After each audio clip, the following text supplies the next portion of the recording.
Ceci est un livre audio autogénéré par Google. Dédicace à Françoise Marcola, qui a eu l'idée de ce témoignage. À mes fils Olivier et Camille, parce qu'ils ne savent pas.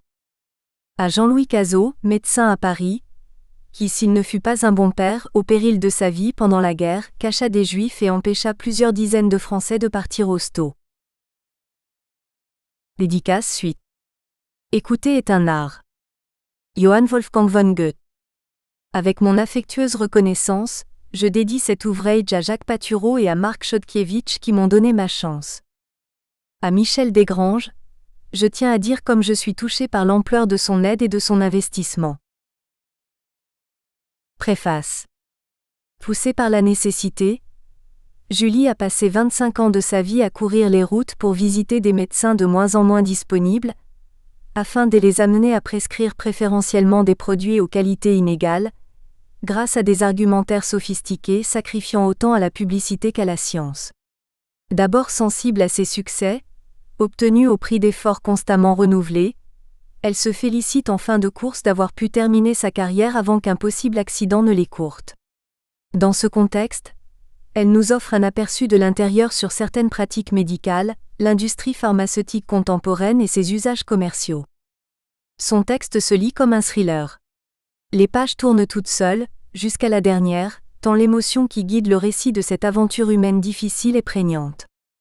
Les situations et les personnes sont décrites avec acuité. Le ton émaillé d'humour est direct, sincère et franc. L'expression à la construction élaborée et sans concession, avec de belles incises poétiques. La composition est en kaléidoscope, montrant une pluralité de facettes du métier. Pour le visiteur médical, toute critique et toute plainte sont interdites de séjour. Il est indispensable de présenter une faconde souriante et un discours parfaitement rodé, quelles que soient les circonstances. D'un côté, chacun peut se sentir libre, avoir la bride sur le cou, et de l'autre subir quotidiennement la tutelle d'impératifs commerciaux confinant à l'absurde. Certains pourraient s'attendre à un système de santé dont les protagonistes seraient désintéressés. Au moins pourrait-on supposer une organisation où la logique du profit ne serait pas prévalente, dans la ligne du serment d'Hippocrate. Cet idéal est utopique. Dès lors, comment se tenir à cette place de délégué à la communication pour des produits pharmaceutiques ? Le livre est un témoignage à la croisée des chemins entre deux mondes, dont la compatibilité éthique est incertaine. Car le patient en demande de soins est indirectement traité comme un consommateur, digne d'un ciblage publicitaire et de pratiques marketing. Le malentendu entre ces termes antagonistes a fait le beurre des industriels du domaine. Heureusement que l'arsenal thérapeutique est souvent efficace, encore que des affaires récentes montrent que les études concernant les produits sont parfois délibérément biaisées, voire mensongères, et ainsi les patients maltraités. Le livre nous apprend ou nous rappelle les pratiques du pouvoir industriel et commercial, avec la domination des impératifs de rendement. Nous avons l'écho de séminaires tutélaires et obligatoires destinés à obtenir des stagiaires une soumission sans borne à des exigences tyranniques, en échange de quelques conditions luxueuses et de primes au succès. Les laboratoires ont dépensé des sommes insoupçonnées pour séduire un par un les prescripteurs. Ils ne lésinent pas sur les procédés, qui confinent au pot de vin, du moment que le retour sur investissement est assuré. Pour Julie, la passion pour les chevaux a été le refuge qui lui a permis de tenir, en s'évadant des contraintes inhérentes à cette profession ingrate. Elle se singularise par une indulgence constante, qui s'est toujours trouvé dans la pire des situations les traits positifs permettant de s'en contenter, voire de s'en féliciter. Elle nous offre une étude de mœurs, à la fois sensible et sociologiquement pertinente.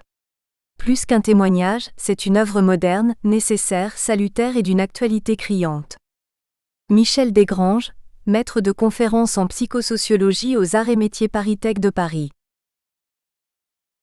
On ne fait pas ça par vocation. Janvier 1980. Pour parodier Talleyrand, ceux qui n'ont pas eu la trentaine durant les 70 n'ont pas su ce qu'était la douceur de vivre. 2 chocs pétroliers plus tard, on y croyait encore, pourtant trouver du travail était déjà devenu difficile.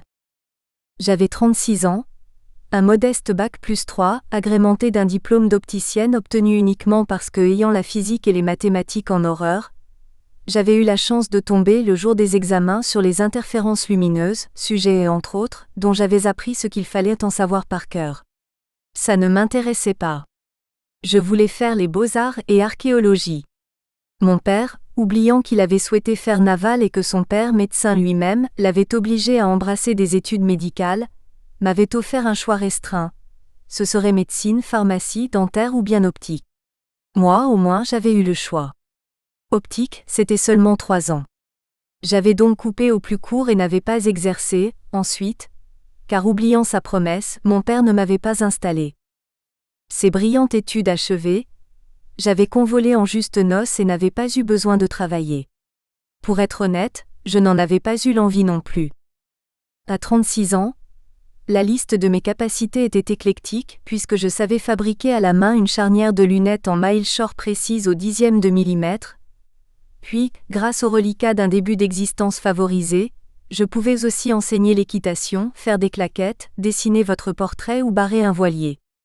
Rien de constructif en somme, mais il est préférable de ne pas avoir les 2 pieds dans le même sabot quand on va devoir se débrouiller seul, car là, partant du principe que je n'avais qu'une vie et qu'il était encore temps d'en faire quelque chose, je venais de divorcer. J'avais avec moi 2 enfants de 13 et 7 ans, mes meubles, une voiture et un van car j'avais aussi 2 chevaux dont il était impensable que je puisse me séparer. Tout ça ne nourrit pas son homme.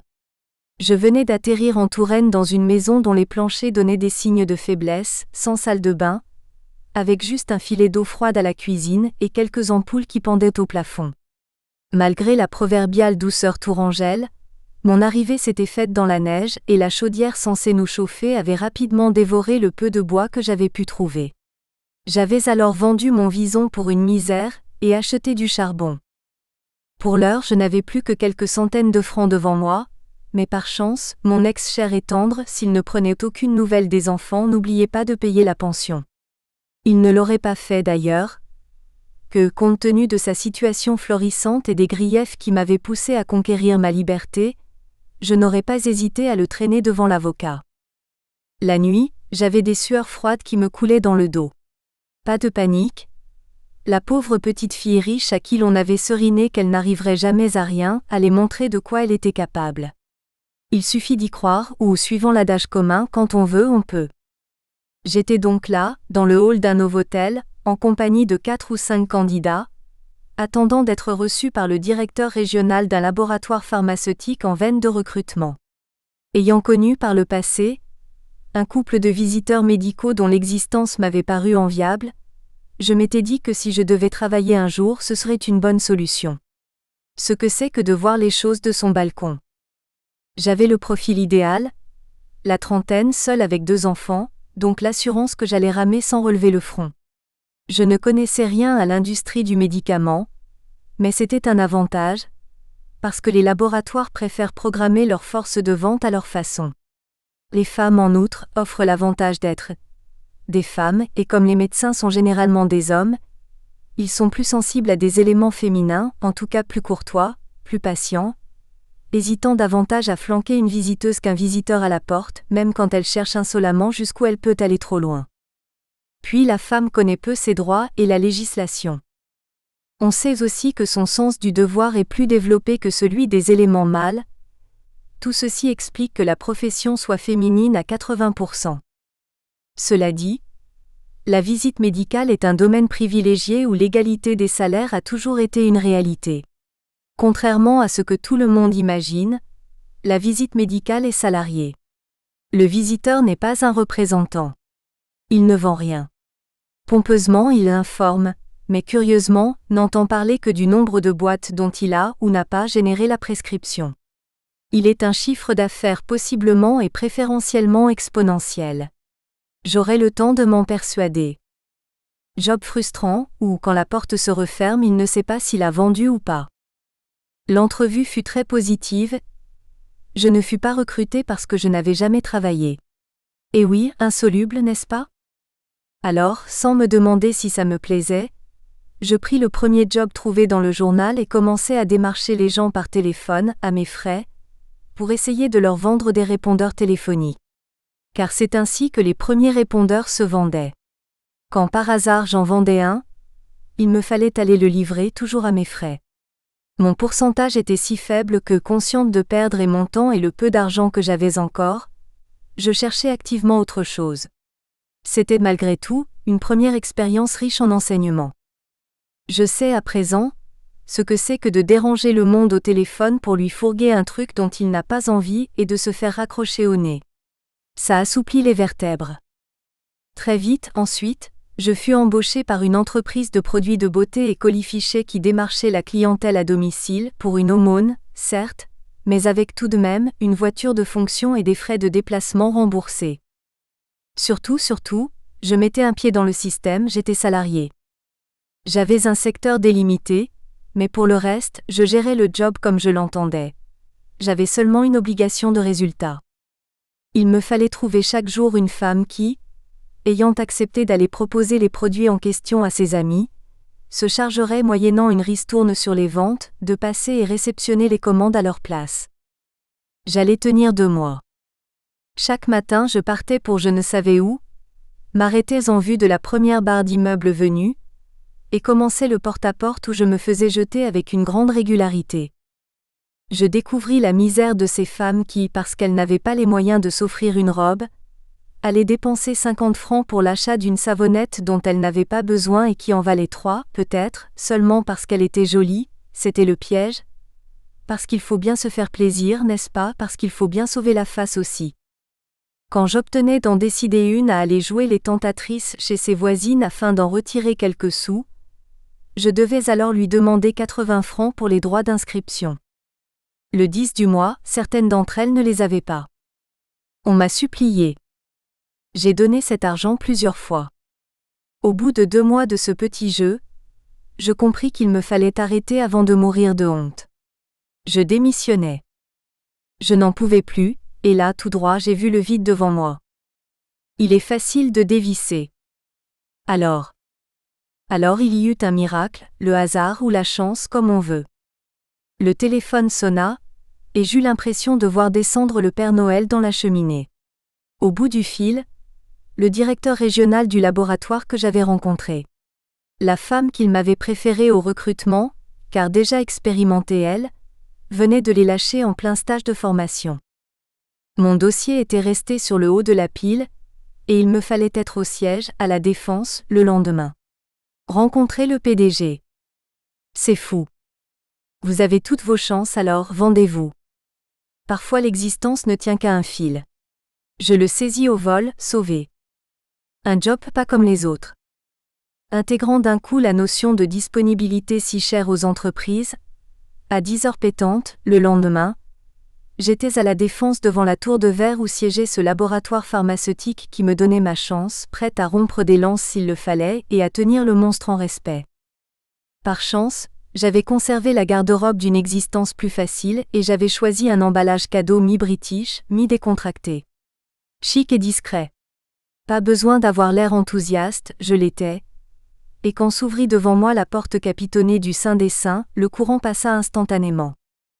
Affalé derrière son impressionnant bureau, le PDG relevait régulièrement sans impatience, mais sans succès, une énorme mèche noire qui lui tombait sur le nez.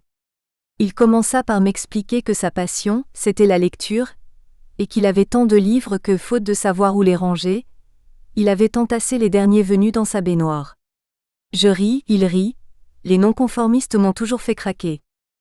Puis il quitta sa position dominante et vint en toute simplicité, s'asseoir à mes côtés. Mon CV à la main, il semblait enchanté que mon père ait été médecin. Bien, ce sont des gens comme les autres, vous au moins vous le savez. Vous ne vous laisserez pas impressionner. Vous verrez, il arrivera que l'on vous prenne pour une vache à lait ou pour une tête de turc. J'insiste beaucoup sur ce point. Ne baissez jamais pavillon si vous voulez vous faire respecter et sachez que nous vous défendrons toujours si vous vous faites agresser. Alors, vous êtes opticienne ? Bien.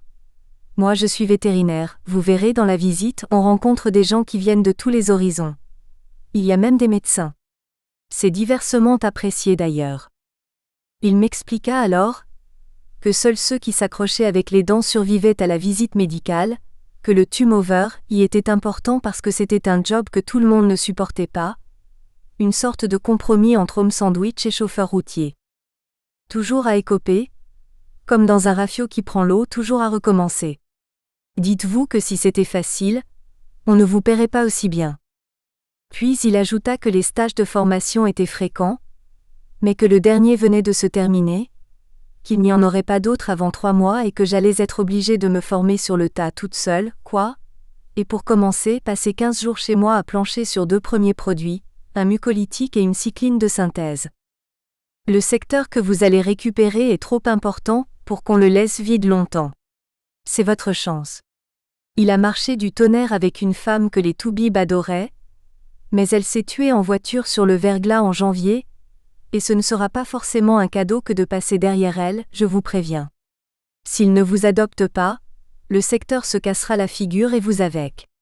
Bon, évidemment vous avez votre permis de conduire, oui ? Une voiture, oui ? C'est parfait. Si tout va bien, vous aurez un véhicule de fonction dans 6 mois. À l'issue de ces 2 semaines, vous reviendrez passer un examen et si vous vous en sortez, vous pourrez vous lancer. Dès à présent, vous êtes prise en charge financièrement. Avant de partir, vous irez faire rembourser votre aller-retour à la comptabilité.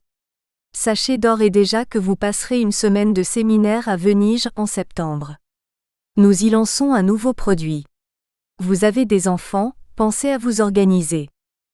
Naïvement, je répondis. Mais vous n'allez pas m'emmener, moi, puisque je débute. Bien sûr que si, nous allons vous emmener et je serai ravie de vous y retrouver. Alors, il paraît que vous avez des chevaux ? Comme je souris, il enchaîna. Et vous faisiez du cross, C'est casse-gueule ça, non ?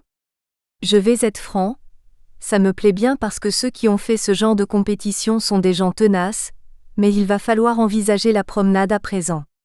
Pas de risques inutiles, hein ? On a besoin de vous. Allez en paix mon enfant, bon retour et travaillez bien. Je regagnai mes pénates sur un nuage, évidemment, ignorant ce à quoi j'échappais en intégrant un petit laboratoire fonctionnant normalement. Quelques très grosses structures de l'univers pharmaceutique, en effet, avant d'embaucher un visiteur sur sa bonne mine, fouillent son passé, sa personnalité et ses idées politiques, ce qui ne m'aurait pas gêné même si je n'apprécie pas ce genre de procédé, avant de les endoctriner dans le culte du fondateur de la société avec parfois, au bout du compte, des dérives qui font la une des journaux, ce qui ne m'aurait pas plu du tout. À peine installé dans le train, je plongeai dans les documents que l'on m'avait remis et fus immédiatement séduite. Si je suis incapable de mémoriser ce qui ne m'intéresse pas, il me suffit de lire une seule fois ce que j'aime pour l'enregistrer. Me retrouvant dans un domaine voisin des sciences naturelles pour lesquelles j'ai toujours eu un faible, je plongeai avec délice dans la pathologie du crachat pour le mucolytique, et en ce qui concerne le vaste champ d'application des cyclines, dans celle de l'acné et celle d'une maladie sexuellement transmissible portant un nom à coucher dehors, chlamydia trachomatis. Je trouvais cela passionnant. Ça allait marcher, c'était sûr, et je me sentis soudain de taille à soulever des montagnes. Chez les enfants, la nouvelle fut un soulagement tant mon angoisse, trop perceptible, leur déracinement et la perte de leurs repères les avaient perturbés. Mon seul objectif, à présent que les nuages s'estompaient, fut de leur rendre l'existence qu'ils avaient perdue. Puis, à terme, de les laisser choisir leurs études, parce qu'il n'est pas nécessaire de reproduire les mêmes erreurs de génération en génération. Mon seul souci, ne pas leur apporter les microbes que j'allais côtoyer dans les salles d'attente quotidiennement. Sans doute s'immunisent-on, car ni eux ni moi n'attrapâmes jamais rien. Quant aux chevaux, c'était clair que j'allais devoir faire une parenthèse, mais ils étaient là, dans un pré que l'on voulait bien me prêter, ils étaient sauvés. On ne peut pas tout avoir. On verrait bien. Peut-être un peu de dressage quand même, parfois si j'en avais le temps. Un coup de téléphone à mon père m'apprit qu'il était soulagé, car mon divorce avait provoqué des réflexions acides du style. Quand on a la chance d'avoir un mari qui gagne aussi bien sa vie, on le garde. Que je sois heureuse ou pas n'était pas son problème, et par ailleurs il était trop pingre pour ne pas avoir redouté que je fasse appel à lui. Alors, s'il n'apprécia pas de me voir entrer dans la visite médicale, lui qui, en véritable précurseur, ne l'avait jamais reçue et racontait à qui voulait l'entendre que les médicaments, moins on en prenait, mieux on se portait, il me donna un conseil que j'allais appliquer à la lettre durant 25 ans. Raconte pas de salade au médecin, parce que le client c'est lui qui le perdra, pas toi, et il ne te le pardonnera pas. Puis il ajouta. Tu finiras bien par en épouser un, ça s'arrangera. Ça non alors, sûrement pas. Au travers de ma mère, j'avais trop vu le quotidien d'une femme de médecin dont le mari n'est jamais là, toujours de méchante humeur, non merci. Puis ma liberté flambant neuve avait un goût tellement inimitable, que je n'étais pas disposée à la brader comme ça. Tout le monde n'y résiste pas. Le temps que les enfants passaient à l'école, je le passais dans les caractéristiques et l'environnement de mes premiers médicaments, mes premiers produits. Autrement dit, j'apprenais le mode d'action de ces molécules, quelle était leur utilité, à qui les prescrire, à qui ne pas les donner, les contre-indications, les associations malheureuses et les effets secondaires. J'apprenais aussi les points faibles et les points forts de l'ennemi. Cette concurrence qu'il est indispensable pour bien la tuer, de connaître sur le bout du doigt. Les cours sur la pathologie, quant à eux, étaient quasiment des cours de médecine et comme je ne comprenais pas tout, il m'arrivait de téléphoner au directeur régional qui m'avait recruté. Je découvrais au fil de nos échanges que cet homme était un puits de science, qu'il n'en faisait jamais état, et qu'il était à même de m'expliquer simplement et clairement ce que je lui demandais. J'étais tombée sur un type bien. J'aurais sur la route par la suite, de bonnes raisons de m'en féliciter, car jamais il ne me collerait la pression, mais sans doute n'en aurait-il pas besoin tant j'allais souquer fermement. Tout au long des 5 années durant lesquelles nous allions travailler ensemble, jamais il ne me ferait subir ce que quelques collègues malhabiles ou mal en cours ont subi. Humiliation, règlement de compte pour un simple mot oublié dans l'argumentaire par exemple, contrôle de connaissances inopinées, l'insuffisance de connaissances étant potentiellement synonyme de licenciement, c'est écrit noir sur blanc dans les contrats d'embauche, ou comment se débarrasser de nous, tout cela dans la voiture ou sortir des apostrophes. Une visite en duo chez un médecin, sous la férule de petits chefs misogynes ayant quasiment droit de vie et de mort sur nous. À ce sujet, on voyait parfois, de ces responsables de région se faire jeter de la voiture en race campagne. Ça ne faisait pleurer personne quand circulait l'info, mais ça se terminait toujours mal pour le VM qui avait pété les plombs. Fiché sur la liste rouge, elle existe. Il était inutile ensuite pour lui d'espérer intégrer un autre labo. Les argumentaires et leurs indissociables visuels tombèrent dans la boîte aux lettres au bout d'une dizaine de jours, et je découvris qu'il me faudrait mettre ces trucs chiadés, toujours très esthétiques, mais pleins de graphiques indigestes, d'environ 6 à 8 pages en carton glacé sous le nez de chaque médecin, tout en lui récitant comme un perroquet un discours cadré à la virgule près et enjolivé de diverses liaisons ayant plus ou moins l'apparence de la spontanéité, ce que J' apprenait sur les produits étant seulement une banque de données, censée me permettre de répondre à n'importe quelle question sans rester le regard stupide et la mâchoire décrochée. Là je m'angoissais. Tout ce qui est arbitraire me paralyse. Parler d'un produit à bâton rompu, synthétiser l'essentiel, enfoncer le clou sur ses atouts, systématiquement loger dans la différence qu'il offre par rapport à ses concurrents, échanger intelligemment si possible, oui, après avoir parlé, peu ou prou, voile, cuisine, voyage, théâtre, peinture, tennis, cheval, foot ou rugby, c'est selon. Politique, jamais, sujet trop épineux, et ne jamais perdre de vue que à qualité de produit égale, le médecin seul devant son ordonnance choisira toujours celui du visiteur médical Q'. Il a trouvé sympa. Je ne l'invente pas. J'en veux pour preuve l'un d'entre eux qui ressemblait à s'y méprendre à Lee Marvin, et qui m'emmènera régulièrement faire des parties de flipper au bar avoisinant son cabinet, en grommelant. Foutez-moi la paix avec vos produits, je les connais par cœur. Venez, je vais vous mettre une raclée. J'ai besoin de ça, voyez-vous, pas que vous veniez m'emmerder. Alors vos argumentaires, des gens qui me prennent la tête, j'en vois toute la journée. Bien entendu, j'irai jouer au flippé. J'adore ça, et comme à l'époque jamais je n'aurais osé aller seul dans un bistrot, j'en profiterai bêtement. Ces patients que l'industrie pharmaceutique ambitionne essentiellement de transformer en consommateurs, n'imaginent certainement pas les raisons pour lesquelles ils ingurgitent la potion X alors qu'ils se trouveraient tout aussi bien de la potion Z. J'aurai par la suite un médecin qui m'accueillera à bras ouverts et qui prescrira tous mes produits, simplement parce qu'il voulait avant de me recevoir, que je sois passé d'abord chez l'un de ses confrères réputé pour ses histoires drôles, afin que je vienne les lui restituer. C'étaient des cas isolés mais pas si rares, pas si rares. Inutile de dire que cela, je les ai adorés parce qu'ils ne se prenaient pas au sérieux, parce qu'ils étaient humains, et tout simplement parce qu'ils m'ont aidé. Ayant toujours eu par bonheur des médicaments valables à présenter, ce folklore était sans conséquence pour les patients. En ce qui concerne leur tolérance et leur efficacité, d'ailleurs, je n'ai jamais cru le laboratoire sur parole, mais uniquement quand les médecins qui les utilisaient me les avaient confirmés.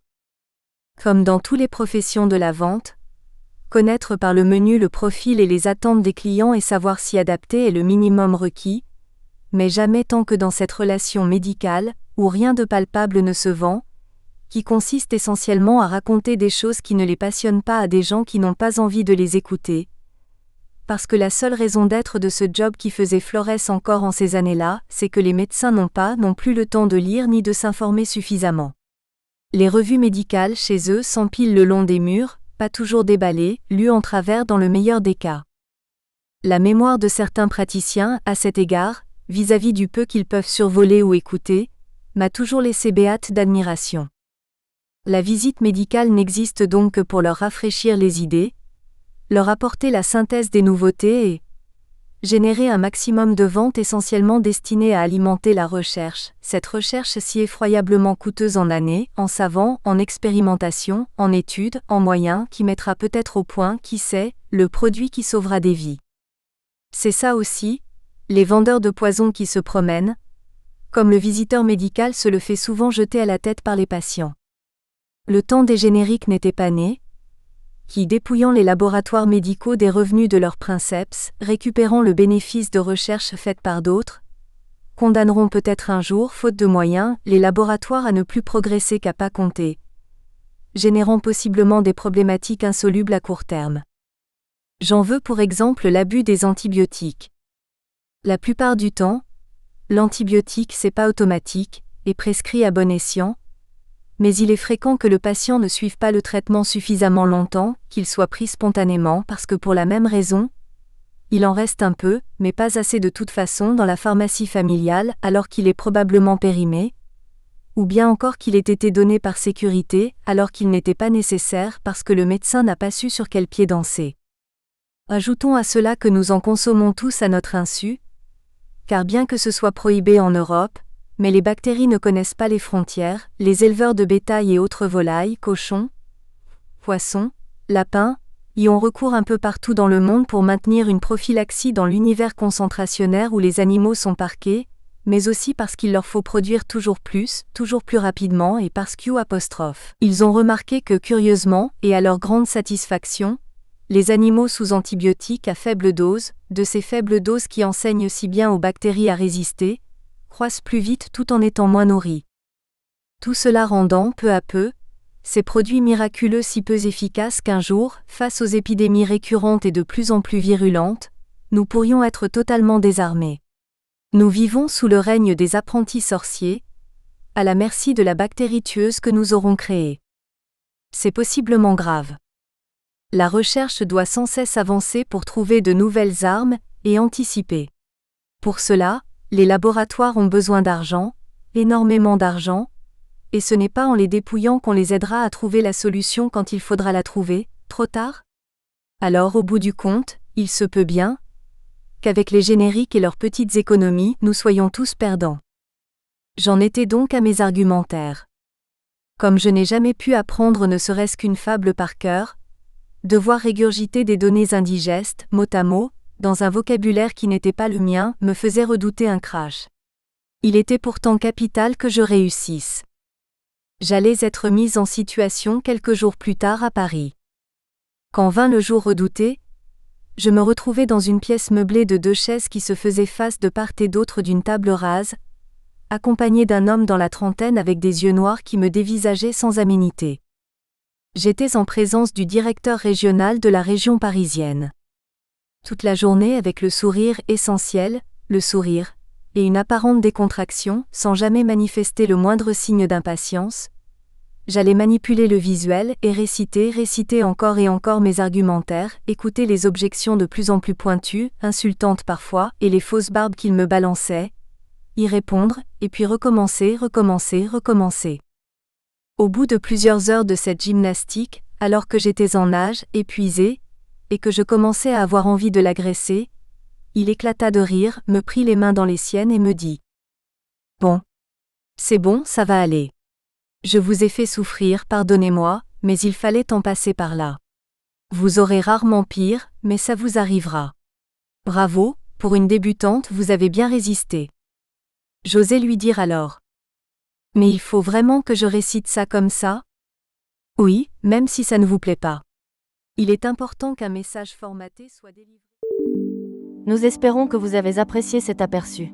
Pour continuer à écouter ce livre audio sur Google Play Livres, utilisez le lien dans la description de la vidéo.